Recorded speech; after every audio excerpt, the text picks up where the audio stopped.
Bonjour Antoine Berry. Bonjour François-Xavier. Alors là, cette fois, on se trouve à côté d'une presse. Et tu veux savoir quelle est cette presse? Il me semble que c'est la presse d'Uno, mais Voilà. Alors là, on est effectivement, on est donc aux éditions Duno, et il se trouve donc que les éditions Duno ont assez récemment déménagé, mais il y a un objet qui, déménagement après déménagement, ne quitte pas les locaux. C'est effectivement cette presse, qui est une presse historique. C'était vraiment la première presse chez Duno. Alors évidemment, on ne l'utilise plus, mais c'est vrai que c'est devenu un peu la mascotte.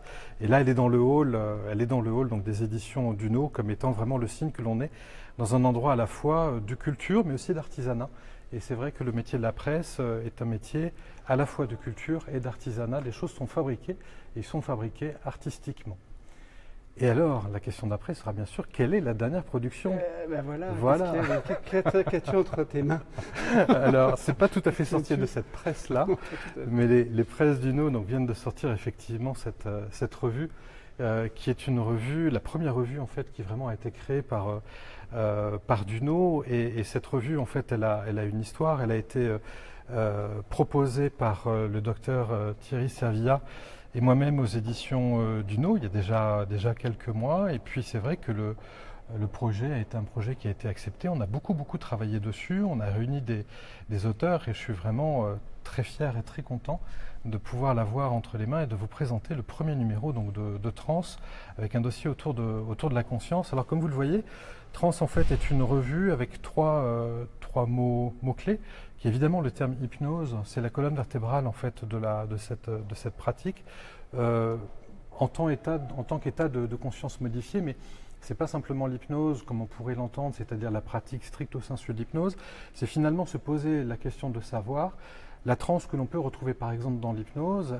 Cette transe-là peut se retrouver dans d'autres pratiques qui sont des pratiques cousines. Alors évidemment thérapeutiques, relaxation, sophrologie, mindfulness ou autre. On peut la retrouver aussi dans le milieu artistique, on peut la retrouver dans le milieu sportif également, dans d'autres domaines, parce qu'il y a également dans la transe d'autres applications que les applications thérapeutiques. Et cette revue aborde précisément ce panachage, on va dire, des indications, des pratiques de la transe, et pose la question de c'est quoi finalement cette transe que l'on peut rencontrer dans différents domaines, notamment dans la santé. C'est bien sûr le deuxième mot-clé.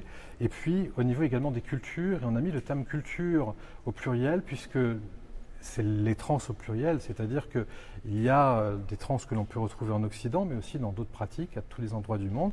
Et ça interroge aussi notre culture, c'est-à-dire une façon également de questionner la trans revient finalement à questionner ce qui appartient à l'humain et ce que l'humain fait de différentes capacités. Et c'est aussi pour ça que l'on a choisi comme premier dossier, on va dire, à cette revue, le terme de la conscience. Finalement, c'est quoi la conscience? On dit que l'hypnose est un état de conscience modifié, mais faut-il encore définir ce qu'est un état de conscience? Donc, quelle est cette conscience? Qu'est-ce que c'est qu'être conscient de quelque chose? En quoi la conscience définit également les êtres humains que nous sommes, collectivement, mais aussi individuellement? Et puis, à côté de ces questionnements, il y a bien sûr également des articles qui reviennent plus en pratique sur la façon dont on peut cliniquement aider les patients avec l'hypnose, la façon dont chaque jour on peut soi-même utiliser l'hypnose. Et il y aura d'ailleurs un article régulier qui commence avec ce numéro 1 autour de la pratique de l'auto-hypnose par chacune des personnes qui ont pu écrire dans ce numéro. Et puis il y a également des articles qui proposent finalement de se balader du côté de l'artistique avec des chroniques autour des ouvrages, autour des films que l'on a pu les uns et les autres également rencontrer. En sachant également que ces notions-là que l'on développe, ces notions autour de la transe, là le numéro autour de la conscience, le prochain numéro sera, je vous le livre, en première intention, sera autour de la notion de réalité. Ces notions que l'on va développer sont à l'articulation entre la pratique clinique mais aussi la science.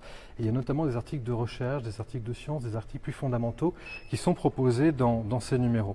Donc c'est vrai qu'on est très fiers de cette revue Duno, pas tout à fait sortie de cette presse-là, mais en tout cas des presses un peu plus modernes, qui proposent donc Voilà, des magazines comme celui-ci, à partir de praticiens, à partir de chercheurs, tournés vers les praticiens, tournés aussi vers le grand public avec, comme je le disais tout à l'heure, les pratiques de l'auto-hypnose, des exercices de formation et des exercices aussi d'auto-formation.